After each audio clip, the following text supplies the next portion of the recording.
Salut, j'espère que vous allez bien. C'est David aka Flasio. Si vous êtes nouveau ou nouvelle sur la chaîne, abonnez-vous, likez la vidéo. Alors voici un autre jour, un autre débat très chaud pour vous. Alors bonne suite. Merci de liker et abonnez-vous surtout.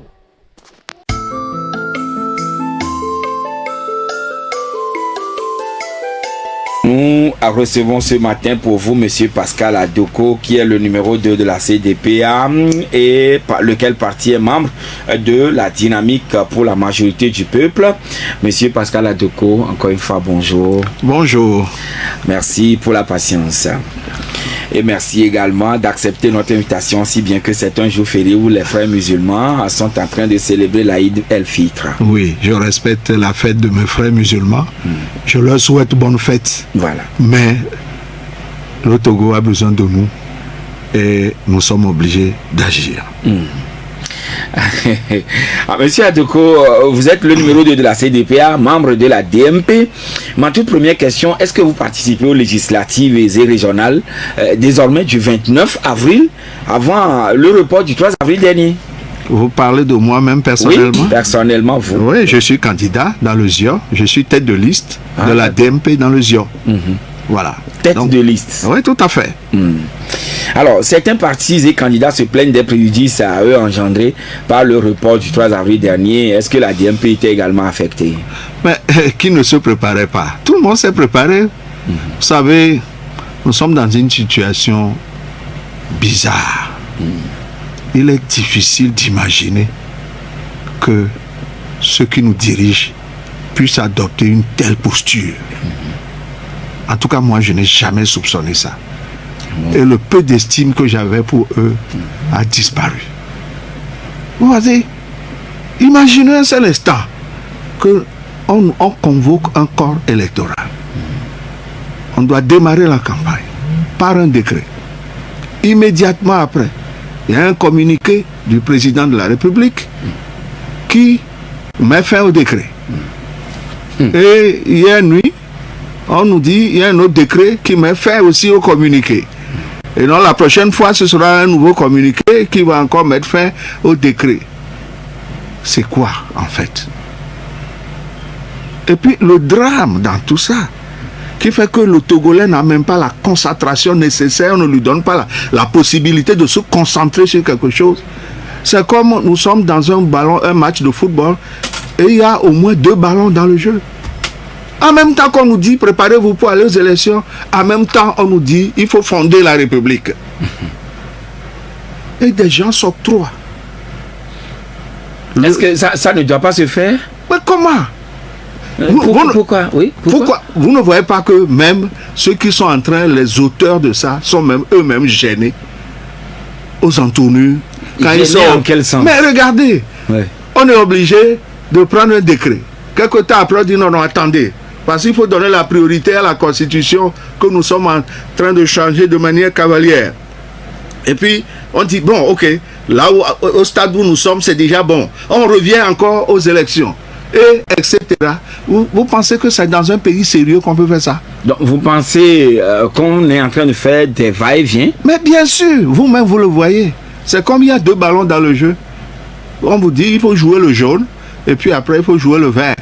Oui, et mais vous ne savez pas ce que vous devez faire. Le gouvernement avait dit le report, c'était pour permettre à l'Assemblée nationale de faire de larges consultations. Et ce qui a été fait sur 2 jours. Vous savez, quand vous me parlez d'Assemblée nationale, mon cœur saigne. Vous parlez de quelle assemblée? Oui, l'Assemblée nationale qui est là. Je vais vous dire que cette assemblée a vécu. Cette assemblée nationale a vécu. Son mandat est terminé.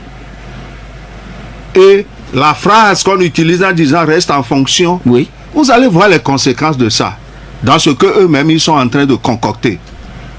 J'ai pas curiosité chez quelqu'un jeter un coup d'œil sur un document qui circule et on nous dit que c'est ça la nouvelle constitution. Je vais vous dire, on est en train de préparer la plus grosse pagaille à la tête de l'État togolais. Vous voyez, le président du Conseil va venir, émanera de l'Assemblée nationale, qui statue immédiatement. Et il est président du Conseil. Mais si ce président du Conseil n'est pas d'accord ou fournit, engage sa responsabilité et que l'Assemblée rejette, ce président du Conseil a le pouvoir de destituer et de dissoudre l'Assemblée nationale. Or, en même temps dit, même si cette Assemblée nationale est dissoute, elle reste en fonction et on ajoute avec toutes les prérogatives. Donc, vous voyez ce qui va se passer. Un président du Conseil qui, normalement, doit démissionner parce qu'il est rejeté, lui aussi il a la faculté de dissoudre l'Assemblée, et vous allez voir quoi. Tout le monde sera campé sur sa position et chacun va dire je suis en fonction avec toutes mes prérogatives jusqu'à ce que l'on me remplace. Et le président de la République même dont on parle, lui ne joue aucun rôle dedans. Il dit que comme ailleurs on a appris qu'au moins le président de la République, même s'il joue un rôle de chrysanthème, au moins on lui donne la faculté de nommer, vous voyez, et de dissoudre. Ce n'est pas le cas. C'est le président du Conseil qui va dissoudre l'Assemblée qu'il a nommée. Vous vous rendez compte? Oui, peut-être que le test final n'est pas encore mis à la place publique ou versé dans le public, mais ce sont des aspects à améliorer où vous seriez en train indirectement de contribuer à l'amélioration de ces tests. Monsieur Joachim, oui, je veux vous dire quelque chose. Quand on veut faire une constitution, il y a 2, 3 ou 4 cas. Si un pays est sous tutelle ou sous domination, quand il prend son indépendance, il écrit une constitution. Quand dans un pays, il y a un coup d'état militaire, on fait une nouvelle constitution. Dans un pays où il y a une révolution, on fait une nouvelle constitution. En dehors de ça, il n'y en a pas. Et je ne vois pas pourquoi des députés en fin de mandat vont se convertir en constituantes pour refaire la constitution de notre pays, refaire le contrat social sans nous. Ce test-là, vous l'avez vu, vous? Vous l'avez vu? Vous, journalistes, vous ne l'avez pas vu. Même il y a un ministre, conseiller politique du président de la République, dit lui aussi, il n'a pas encore vu. On veut nous l'imposer. Donc, notre constitution est un ovni. Objet volant non identifié. Il vole, on ne peut même pas le prendre et on veut nous le vendre. On ne peut pas accepter ces choses-là. Je demande au président de la République, M. Faure Gnassingbé, que le chemin sur lequel il s'engage, ce n'est pas bon pour notre pays. Oui, mais en fait, ce n'est pas bon. Cette nouvelle constitution pour laquelle des consultations ont été faites. Vous ne me parlez pas de consultation. Le 8 et 9 avril, mais les députés ont sillonné le pays. Je vais vous dire une chose. Oui. Vous les avez vus. Ce qui s'est passé hier et avant-hier, on appelle ça, on joue la comédie. Ah bon? Vous connaissez ce nouveau Agbota Zinsou? C'est un Togolais qui a écrit ça. On joue la comédie au Togo. Et j'ai écouté par ailleurs un chef traditionnel dans le Daï qui a demandé si les gens sont venus les consulter ou bien pour les informer et expliquer. Si c'est l'explication, ils ont expliqué. Mais si on veut parler de consultation, ils n'ont pas été consultés. Oui, vous vous rendez compte? Quelle est la position claire de la DMP sur cette constitution qui marquera le top départ de la 5e République? Je vais vous dire une chose. La DMP, très tôt, dès le 1er janvier, avait dit que cette constitution-là, que cette Assemblée nationale, son mandat est terminé. Et que nous tombions dans un vide constitutionnel. C'est ici, dans ce studio, que des intellectuels togolais ont dit non, ça n'existe pas, etc. Je ne veux plus revenir là-dessus. Nous sommes en train de vivre les conséquences. Parce que ce qui se passe aujourd'hui, par la seule phrase, les gens restent en fonction, octroie de nouveaux mandats aux gens. Et aussi longtemps qu'il n'y aura pas d'élection, ils sont là pour faire ce qu'ils sont en train de faire, pour détruire le pays. Et le chef de l'État est conscient. S'il n'est pas complice, ce n'est pas normal. Nous l'avions dit. Donc tout ce qui se passe là n'est pas recevable. Nous ne pouvons... Aujourd'hui, le Togo alors peut se passer des élections législatives puisque les gens sont en fonction. Puisque les gens sont en fonction, de toute façon, une nouvelle date est donnée. Mais la nouvelle date, qui vous dit qu'elle ne va pas changer dans les jours qui viennent? Est-ce que nous avons vraiment la volonté d'aller à ces élections? La question se pose. Vous voudrez devenir un chat échaudé? Mais nous craignons l'eau. C'est très clair, non? Mais à quoi vous vous opposez? Mais vous savez, Le contenu ou bien la procédure? Mais c'est déjà la procédure.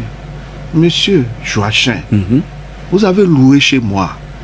Je vous dis, si vous voulez modifier quelque chose sur l'objet de la location, par exemple le bâtiment, vous devez me tenir informé. Et un matin, je me réveille, je vois un nouveau bâtiment à la place. Vous voulez que je vous dise quoi? Et vous me dites non, je n'ai pas jugé utile de vous informer parce que ce n'est pas une modification que j'apportais. Je viens de construire un nouveau bâtiment. C'est pour vous le bâtiment. Les représentants du peuple prennent la place du peuple. Oui, mais nous les avons mandatés. Non! On les a mandatés, non? Mais nous sommes là. C'est ce qu'on appelle, ils ne sont que des mandataires. Dont le mandat est fini. Combien de fois je vais dire ça pour que les Togolais comprennent? Le mandat est fini. Et la loi oppose à ce que vous venez de dire qu'ils restent en fonction jusqu'à l'arrivée de leur successeur. Donc, si je comprends bien, on n'a même plus besoin d'aller aux élections, puisqu'ils sont toujours en fonction. Et leur mandat, donc, ne finit jamais. Mais leurs successeurs vont arriver. Dans quelles conditions? Puisqu'on n'a plus besoin d'eux. Puisque, comme dirait quelqu'un à Daï la dernière fois, ces anciens directeurs d'école, avant de quitter, doivent faire l'emploi du temps pour le nouveau directeur. C'est ça, non? Hein? Non, soyons sérieux. Et c'est pour ça que, quand je tourne un regard vers le temple du savoir du Togo, j'ai mal à mon Togo. Oui, mais... Non, Joachim, je vais le dire. S'il vous plaît. J'ai mal à mon Togo. Parce que quand j'étais étudiant, un de mes professeurs, qui était ingénieur surintendant de la ville de Montréal, nous a dit ceci: mes jeunes amis, l'ingénieur, c'est le gros bon sens avant toute autre chose. Je dis, le juriste, docteur en droit, agrégé de droit, c'est d'abord le gros bon sens avant de regarder les tests. Si vous n'avez pas le gros bon sens, vous allez faire de la répétition sans comprendre ce que vous êtes en train de raconter. Et c'est ce que nous vivons au Togo. Peut-être ce que vous voudriez entendre, c'est pas ce qu'ils ont dit. Non. Ou bien? Non. Non. Si le législateur a jugé utile de dire que si vous êtes en fin de mandat, voilà ce que vous pouvez faire. C'est-à-dire expédier les affaires courantes. Ils disent, on ne l'a pas mis expressément. Maintenant, ils sont en train de le mettre expressément dedans. Et c'est la plus grosse pagaille que vous allez voir dans l'État togolais, dans les jours qui viennent, les mois qui viennent. Parce que vous allez voir la grande compétition entre le président du Conseil et le Parlement et vous comprendrez de quoi il s'agit. Cette affaire ou cette histoire suscite une levée de bouclier et plusieurs acteurs appellent au retrait du texte. Est-ce que la DMP est dans la même posture? Mais c'est très clair. Mais pourquoi alors? Mais ce texte, d'abord, un contrat social, on ne le fait pas dans la division. Un contrat social, un contrat entre vous et moi, on ne peut pas être divisé pour faire le contrat. Si vous annoncez quelque chose, à supposer un seul instant que vous étiez autorisé à le faire, ce qui n'est pas le cas, mais au moins, vous devez chercher le compromis avec ceux qui sont les constituants de ce contrat social, ceux qui composent ce contrat social. Regardez les levées de bouclier. C'est un contrat social, ça? Ou bien c'est un contrat imposé? C'est un contrat imposé. Mais quelle est même l'urgence de ce contrat? Est-ce qu'en 2019, ce n'est pas les mêmes personnes qui nous ont fait une nouvelle constitution? Est-ce qu'on a fini même un seul mandat? De quoi nous parle-t-on? Il y a le bon sens quand même. Le Togo, c'est notre patrimoine commun. Même si on sent que certains veulent privatiser le Togo à leur profit, pour le moment, nous considérons que c'est un bien commun. Ce n'est pas normal. Je ne comprends pas cette obsession maladive à tout prix de conserver le pouvoir. Au point que nous devenons nous-mêmes les dirigeants, les fauteurs de troubles. Qui veut conserver le pouvoir? Le chef de l'État actuel? Mais bien sûr. Ah oui, mais si je n'ai pas besoin de me cacher pour le lui dire. Si peut-être demain, lui, il cède et dit que non, plutôt on choisit un président dans vos rangs, ou vous-même, ou bien votre... Ce n'est pas une question ce n'est pas une question de profiter de temps ou de temps. nous sommes en train de construire un contrat social. On doit le faire ensemble. Et quand quelqu'un a l'opportunité demain de l'appliquer, il l'appliquera. Si nous raisonnons comme ça pour dire, ah, bon, peut-être que ça va m'arriver, je vais le prendre, donc je vais prendre. Mais écoutez, cette architecture va détruire le Togo, contrairement à ce que les gens disent. Donc, le régime parlementaire? Oui, parce que ce qu'ils sont en train d'écrire là, oui. c'est ce que j'ai vu. C'est ça qu'ils sont en train de faire. C'est extrêmement grave.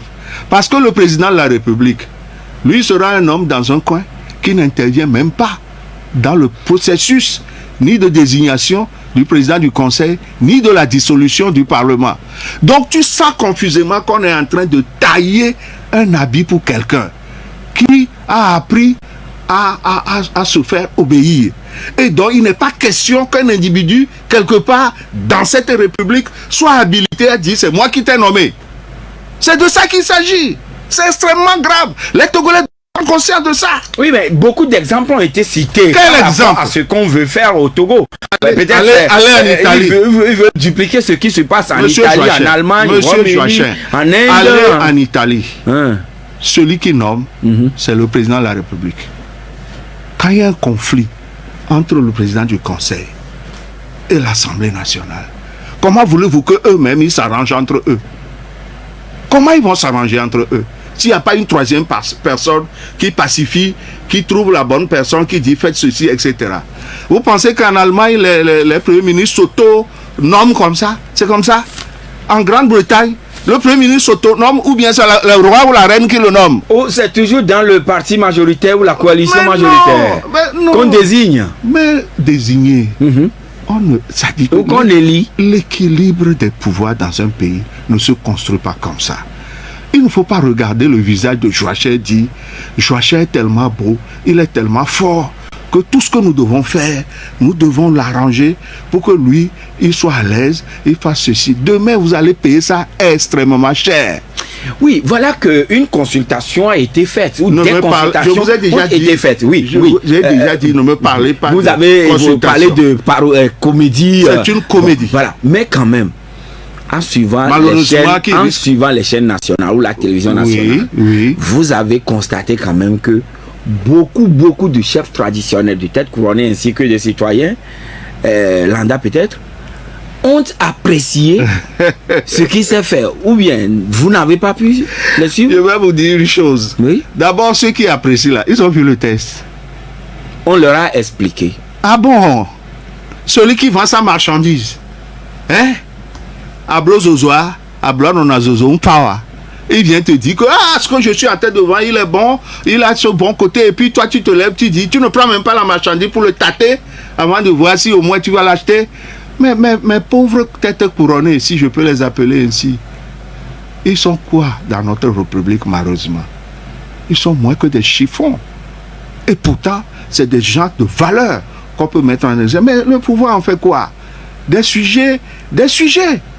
Même tous les Togolais, nous avons perdu notre statut de citoyen pour devenir des sujets de Sa Majesté.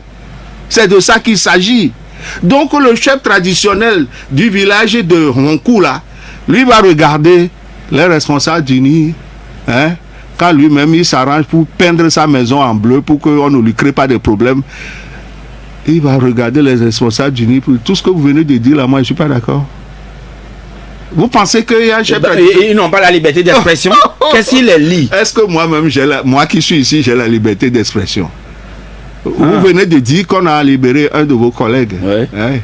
Mais c'est un journaliste. Quel est son crime? C'est d'avoir dit ce que les gens ne veulent pas entendre.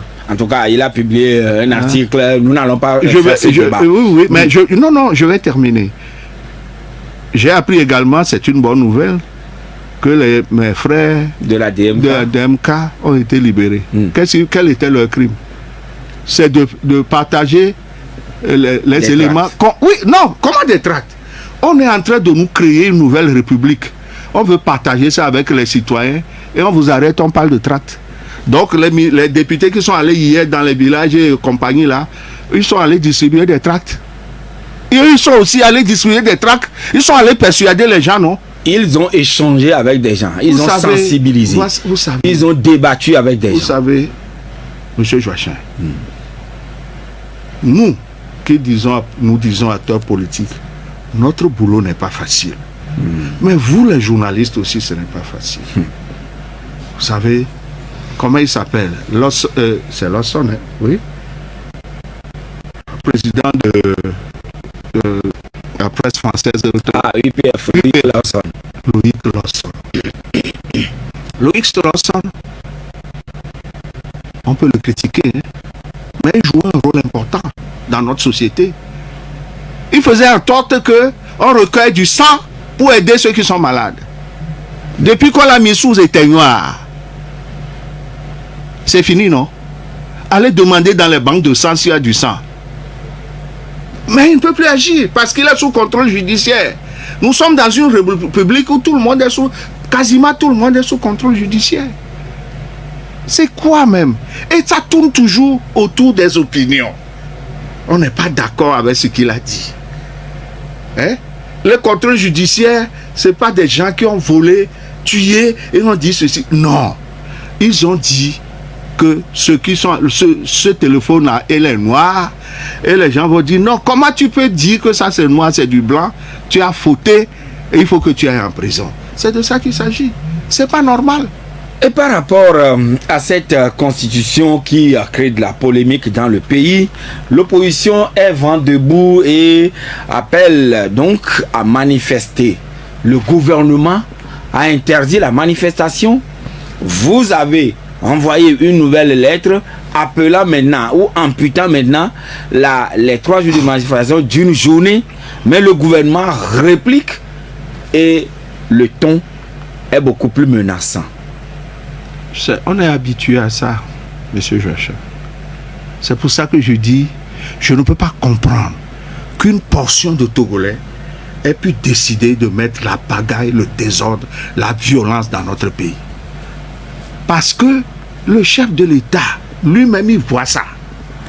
C'est parce qu'on compte sur les forces de sécurité et l'armée qu'on fait des choses comme ça. C'est parce qu'on compte sur eux. On va dire, bon, si c'est comme ça, vous voulez faire ceci, on va vous mater. Mais tout ça là. Dans le communiqué d'hier, il est précisé ceci. Je lis le communiqué du gouvernement. On dit, malgré cette notification, c'est là le premier tiret. Vous voudrez donc, ou bien vous êtes réunis, les organisateurs se seraient réunis et projettent de passer outre l'interdiction et de mettre au défi les forces de l'ordre et de sécurité. Vous voulez défier les forces de l'ordre et de sécurité, selon le communiqué. Nous sommes en face d'un régime liberticide. C'est tout ce que j'ai à dire. Et ils disent que vous voulez étendre la manifestation dans toute la ville en délogeant les élèves et en s'attaquant systématiquement au domicile de députés préalablement ciblés. Je ne sais pas où... Est-ce que cela est également dans vos projets? C'est tout à fait surréaliste, ce qu'ils sont en train de dire. C'est un moyen pour encore introduire la violence dans le pays. Tout ce que nous disons qu'on retire ce test qui divise les Togolais. On ne fait pas un contrat social sur une fondation de division. Donc, il faut qu'ils retirent ça. Est-ce qu'on a besoin de sortir des chars d'assaut pour ça? Vous voulez donner quelque chose à manger à quelqu'un et dit je ne veux pas manger, vous allez le forcer? Et pour ça, vous êtes prêt encore à donner des coups de bâton, à tuer, à faire des choses? C'est de ça qu'il s'agit. Celui qui est en train de signer ce communiqué, est-ce qu'il se donne un peu de temps, un peu de recul pour entrer à lui-même et voir ce qu'il est en train de faire? Est-ce que mon cher frère, monsieur le ministre, vous vous êtes demandé tout ce que vous avez cité là, si cela devrait advenir, quelle serait la cause? Et vous comprendrez que nous sommes en train de vouloir imposer un test à une population qui n'en veut pas.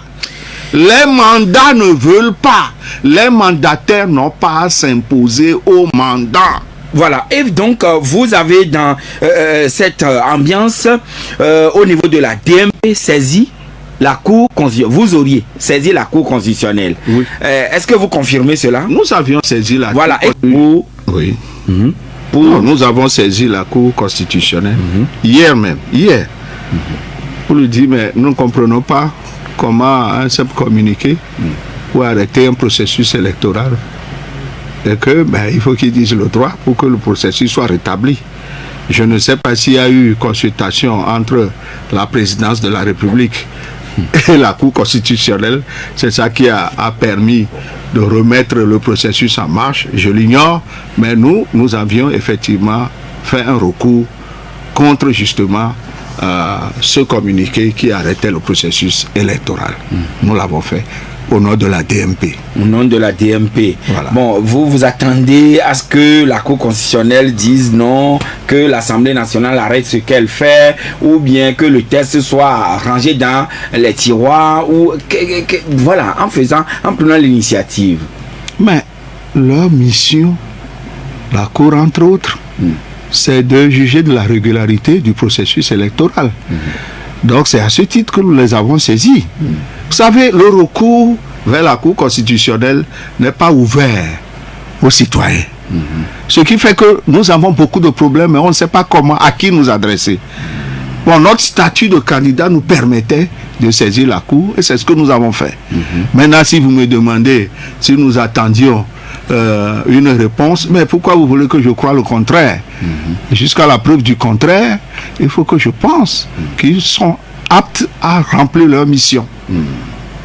Je voudrais tout simplement dire ceci. Quand tout à l'heure j'ai écouté le ministre de l'administration territoriale, je vais vous dire le sentiment que j'ai. Je suis angoissé. Angoissé oui, à l'idée de nouvelles violences dans mon pays. Parce que c'est comme ça toujours que ça commence. On veut manifester et puis brutalement le ton martial. Ce sont là les ingrédients pour de nouvelles violences. Et je me tourne vers le chef de l'État. Monsieur le Président de la République, c'est ça votre souhait pour le Togo? Vous qui vous déplacez partout pour instaurer la paix, nous dit-on, c'est ça que vous voulez pour votre pays? Vous voulez que le nouveau contrat social que vous voulez instaurer entre les Togolais se fasse de nouveau sur un bain de sang? C'est de ça qu'il s'agit. Pourquoi un courrier pour dire que les gens vont quitter la place A pour la place B pour vous dire qu'ils ne sont pas d'accord avec ce que vous voulez faire doit entraîner déjà des dispositions de cette envergure? On nous dit que les gens se sont réunis où? Pour faire quoi?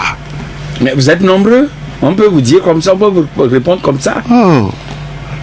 Donc vous avez peur du peuple togolais? Votre peuple?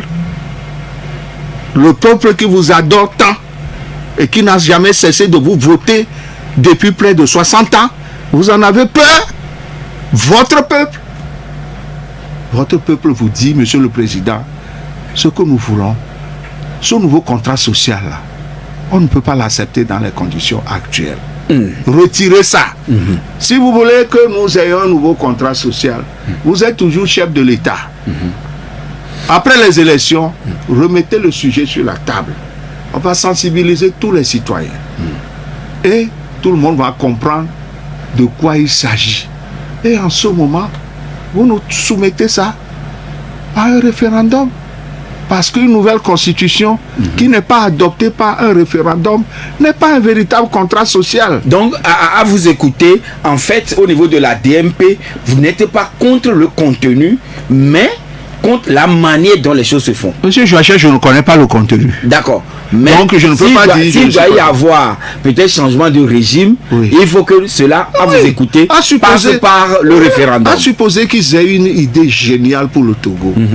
Pourquoi ils ont peur de partager cette idée géniale avec les Togolais? Nous ne sommes pas suffisamment intelligents pour comprendre ce qui est bon pour nous. Donc aujourd'hui, il faut qu'on mette le test à la discussion de tout le monde. Parce que et qu'on aille à un référendum. Je vous jure, tous ces universitaires qui sont en train de constituer et de confondre l'écriture d'une nouvelle constitution avec une révision constitutionnelle. Ils sont en train de... C'est un acte de traîtrise vis-à-vis du peuple togolais. C'est un acte de traîtrise. Ils ont été envoyés à l'école pour apprendre des choses et ils sont un temple pour que quand quelqu'un veut savoir, va y aller. Mais si, pour des raisons de je ne sais quoi, je ne sais pas si c'est le militantisme, mais c'est alors un militantisme de mauvaise aloi. Ils sont en train de commettre un crime contre le peuple togolais parce que ce qu'ils sont en train de faire, ce n'est pas une révision. Donc, c'est une écriture d'une nouvelle constitution. Et c'est un nouveau contrat social. Et je vous ai cité les conditions dans lesquelles ça se passe. Si le Togo était sous la domination du Ghana et que nous prenons notre indépendance, on peut écrire une nouvelle constitution. S'il y a un coup d'état militaire ou civil, on peut écrire une constitution. S'il y a une révolte populaire, une révolution, on peut s'asseoir de nouveau et définir un nouveau contrat social. Dans un calme plat comme ça, au moment où on a convoqué même le corps électoral, on veut nous faire, nous ingurgiter de force, un nouveau contrat social qu'on ne connaît pas. Voilà que vous appelez à manifester pendant que la campagne aussi s'ouvre. Mais risquez-vous d'avoir plusieurs ballons dans le jeu? Je vous ai déjà dit que le régime est en train de s'amuser avec nous. Parce qu'il a mis plusieurs ballons dans le jeu. Bon, vous faites comme ici, comme ça, de temps en temps, l'arbitre arrête le match, vous dit, vous ne pouvez pas toucher à ce ballon, tourner vers celui-ci après. Est-ce que c'est sérieux? Les différents candidats sont également ceux qui appellent à manifester. Maintenant que la campagne va s'ouvrir le samedi prochain, qui constituera votre dernier jour de manifestation. Je ne sais même pas si on nous autorisera à commencer la campagne. Pourquoi vous dites ça? Mais vous avez lu le message du ministre tout à l'heure. Et si moi je suis en train de faire tranquillement ma campagne quelque part et que c'est assimilé à une manifestation, je fais quoi là? Je vais dormir en prison? Si j'ai la chance de survivre à ce qu'on va me faire? C'est de ça qu'il s'agit. On ne peut pas faire cette confusion. Ce qu'ils sont en train de faire, ils sont en train de mettre des ingrédients à la limite. Je n'exagère pas, pour détruire notre pays. Alors, que faut-il faire vu la situation actuelle ou l'atmosphère actuelle pour éviter des échauffourées cette fin de semaine? Ou bien peut-il y avoir des concessions à faire tant du côté de l'opposition que du côté du pouvoir pour que tout revienne à la normale? L'opposition veut aller tranquillement aux élections. Parce qu'enfin, on a pu convoquer une telle élection. Nous demandons au chef de l'État de mettre en stand-by cette nouvelle constitution. Quand on aura fini les élections, on peut introduire ce sujet et les Togolais seront sensibilisés et ils auront le droit de donner leur avis, comme on fait à la veille d'un référendum. Quand le texte sera popularisé et que le ministre, l'ex-ministre d'État, lui aussi aura sa copie. Je parle de mon homonyme Pascal Bodjona. Qui a dit, Pascal Bodjona, c'est mon homonyme. Il s'appelle Pascal comme moi. C'est votre homonyme. C'est mon ami. Mais je lui dis, il faut que lui aussi il ait le temps d'avoir le test. Vas-y, vous a dit qu'il n'a pas le test. Mais il a dit sur les antennes que lui aussi n'avait pas le test. Ah bon? Ah oui. Donc il faut que lui aussi ait la chance d'avoir le test pour le parcourir, pour voir quel bonheur on est en train de construire pour ses concitoyens. Et moi aussi j'aurai cette faculté-là. Et peut-être lui et moi on peut échanger pour dire, mais si c'est ça, c'est bien. Si c'est ça, est-ce qu'on ne peut pas tourner comme ça? C'est ça un contrat social. On n'impose pas un contrat social à un peuple.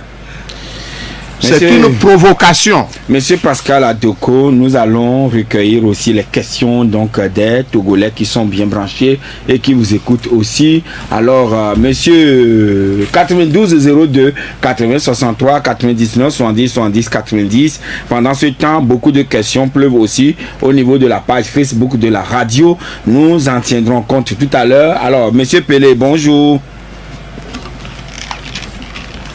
Bonjour. Allô? Oui, nous vous écoutons. Ok, je salue M. Pascal. Bonjour. Félicitations pour les...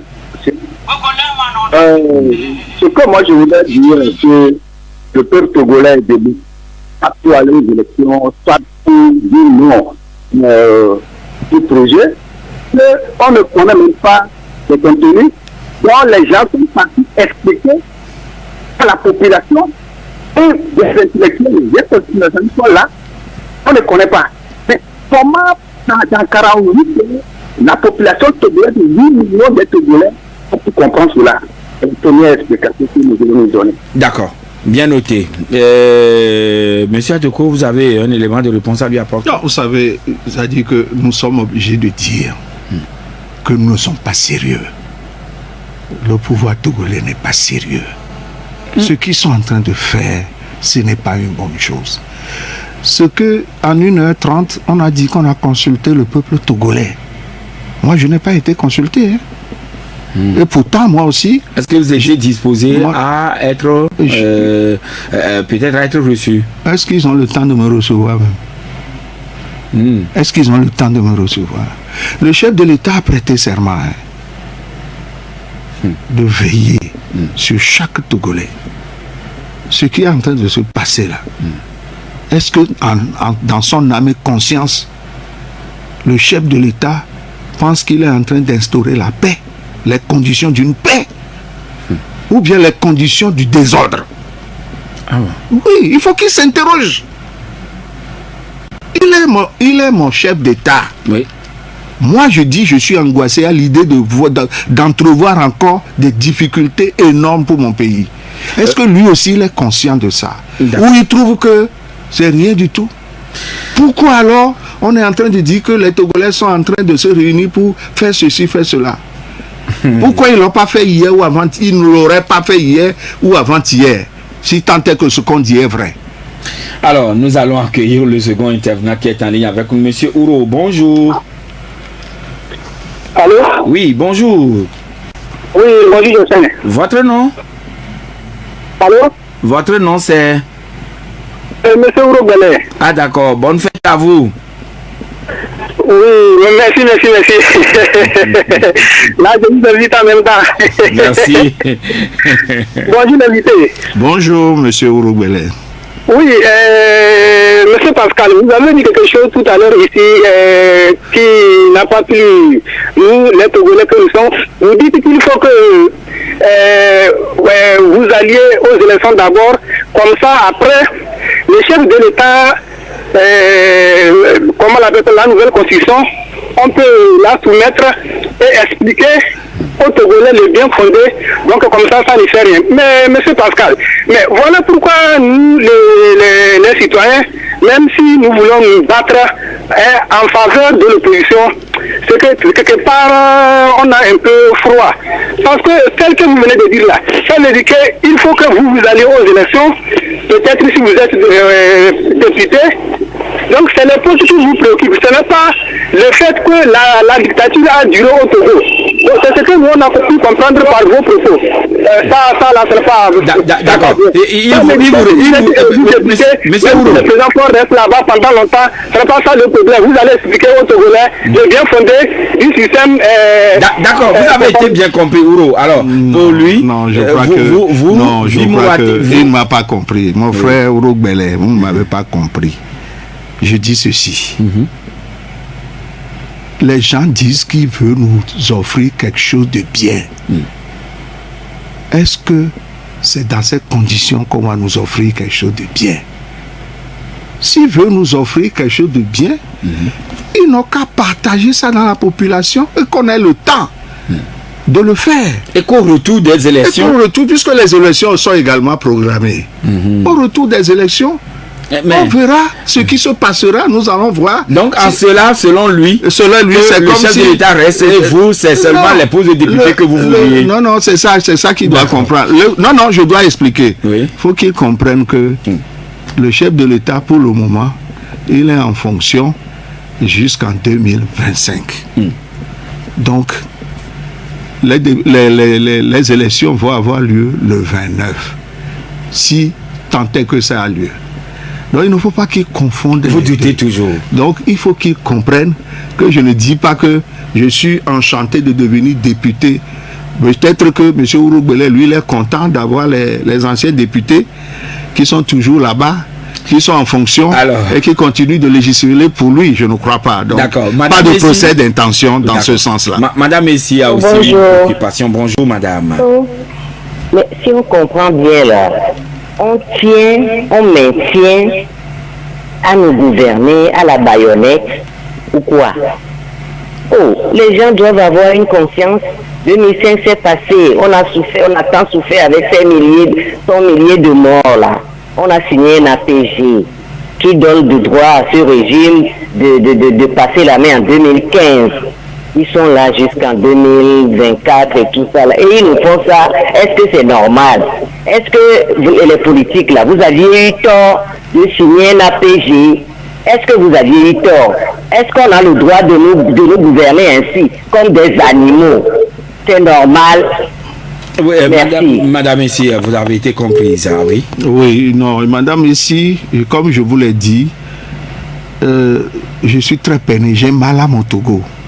Parce que je ne peux jamais imaginer que ceux qui sont en train de diriger notre pays peuvent emprunter un tel chemin à cette période encore. C'est pas normal, ça fait très mal. Et bien sûr, on sent déjà que les gens sont en train d'affûter les baïonnettes. Et ça, ce n'est pas normal. Affûter les baïonnettes, peut-être c'est trop dur, mais oui, ils vous disent, nous avons interdit la manifestation, pliez-vous à ce qu'on a dit. Bon, d'abord, pourquoi on interdit la manifestation? Parlons-en. Pourquoi? Ils vous ont donné les raisons. Lesquelles? La loi interdit parce qu'on nous dit que proche des commissariats, proche des camps, proche etc. Tout ça là, je vais vous dire une chose. Il parle de date qui ne fait pas 5 jours. Oui. Tout simplement parce que aujourd'hui est le Ramadan. Nous, on pouvait prévoir l'arrivée de la lune. On pouvait prévoir l'arrivée de la lune pour nos frères de musulmans. Donc, si j'utilise ça, on dit, bon, ben, d'accord, c'est bien. Donc, ça veut dire que le 11, ça ne fait pas encore les 5 jours. Donc, le 12, ça fait au moins les 5 jours. On peut manifester pacifiquement. Et voilà que mieux encore, on a même raison. Ils ont évoqué d'autres sujets. Oui, alors, c'est lui qui le dit. Monsieur Kokou, moi, je n'ai pas la preuve. Et moi, je n'ai participé à aucune réunion pour planifier des choses de ce genre. Et c'est pas dans ma nature. Merci. Je suis profondément pacifique. C'est pour ça que je dis, notre chef d'État également doit être dans cette logique et donner la paix à notre pays. 92 02 80 63, monsieur Kokou, vous êtes le dernier intervenant. Bonjour. Oui, vous êtes en direct. Moi, je m'avais appelé à la conscience du chef de l'État que n'a qu'à savoir si le texte a voulu promulguer, si le texte est bon, tous les Togolais allaient applaudir. C'est parce que le texte n'est pas bon pour tout le monde qui l'aime. Imaginons que, par exemple, prenons l'exemple du Sénégal. Si le texte était parti au Sénégal, imaginez ce qu'ils allaient se passer. Ils allaient bâtonner les gens, tuer les gens. Donc, du coup, ils ont mis la vie de la population en danger. Et je m'avais aussi posé cette question. Et si dans la loi, abus de pouvoir là, c'est un délit. Si légèrement, si provocation là aussi c'est un délit. Si abus de pouvoir est un délit, là, le chef de l'État en a trop abusé. Le chef de l'État a été élu sur la base des constitutions ou de la constitution, s'il vous plaît. Mais il ne doit pas violer la constitution. Il abuse du pouvoir. Mais c'est ce que lui dit. D'accord. Il estime qu'il abuse. Monsieur Kokou, vous avez été bien compris. Merci beaucoup. En 2005, tout le monde sait comment le chef d'État est arrivé au pouvoir. Oui, monsieur Kokou, vous avez été bien compris, s'il vous plaît. Alors, voilà, un mot placé par rapport à ce que vient de dire. Monsieur Kokou a raison. Vous ne voulez pas qu'il parle de 2005, mais c'est une tâche indélébile. Voilà. Et à la place de monsieur Fogna Singbe, je ferai plus attention. Et donc, ce que je lui demande, c'est de retirer purement et simplement ce test. Je suis même porté à lui dire que nous avons la constitution que eux-mêmes ils ont refait en 2019. Qu'on nous laisse la chance, on laisse la chance aux Togolais de l'appliquer d'abord. Qu'on l'applique d'abord. Mais si vous voulez faire quelque chose à un groupe et le groupe n'est pas d'accord, vous voulez lui imposer. Même pas la force des armes, puisqu'on dit il y aura la loi, le machin, etc. Tel que c'est dit là, c'est martial, c'est cavalier, et on sait comment ça finit au Togo. Et nous sommes à la fin, mais un internaute qui nous suit également sur la page Facebook disait: la façon cavalière dont les députés conduisent le processus n'est pas bonne. Toutes les couches sociales ne seront pas touchées dans cette démarche de consultation. Ils ne rendent pas service au chef de l'État. Faisons bien les choses. Monsieur, il s'agit de monsieur Djossou et l'homme d'Auvenet. Alors, monsieur Pascal Adoko, nous sommes à la fin de l'émission. Je remercie monsieur Djossou d'Auvenet. C'est une belle conclusion. Et je vais dire quelque chose. Les Togolais ne veulent pas de cette constitution. Et les Togolais doivent se montrer fermes. Mais au même moment, certains Togolais l'ont salué. C'est pas débat. Ça dit que quand vous appartenez à un système, il y a ce qu'on appelle la loi du silence. Et tous ceux qui ont défilé dans ce studio pour défendre l'indéfendable sont dans ce que nous appelons la loi du silence. On ne peut pas être de l'intérieur et dire que ceci n'est pas bon. Vous serez jeté au banc des accusés. Mais je vais leur dire une chose. Dans la vie d'un homme, il arrive des moments où il faut s'armer de courage et être capable de dire ça suffit. Monsieur Pascal, les Togolais Adoko feront leur devoir dans la paix, pacifiquement, pour dire qu'ils ne sont pas d'accord avec cette constitution.